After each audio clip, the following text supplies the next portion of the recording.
Hounslow Evangelical Church. My name is Alex and we are about to do a series of interviews on faith, church life, spirituality, and religion with a few of the fellow parishioners and Pastor Alan Dodd.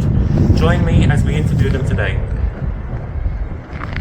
Hello ladies and gentlemen, we are at the Hounslow Evangelical Church and we are about to attend a Bible study to ask the participants in the church about their views on faith and spirituality and the role of the church in an increasingly more secularized world.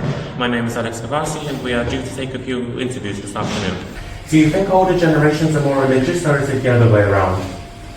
The older generations are more religious because from those times they knew the existence of the Creator of the universe, the heavens and the earth. And during those times they were very spiritual because of the way it was approached to them. Alright?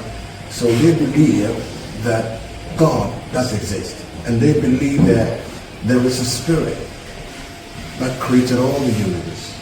Right?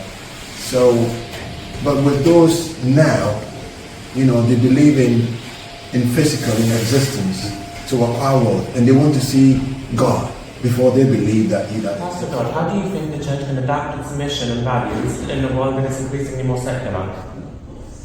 Well, the church has had to adapt through 2,000 years since it began, and we can read of how the different leaders of the early church adapted their message depending on the audience that they were speaking to. So we have Peter, for example, in the early chapters of Acts, speaking to a predominantly Jewish crowd, and he will talk in terms of the message about Christ, about Jesus coming to the world, about how He died for our sins, and he'll bring that back from a perspective which is rooted in the Old Testament scriptures of the Jews and how God worked through the Jewish people, because they'll have been used to that, they'll have been aware of that information, they'll have had knowledge of those things.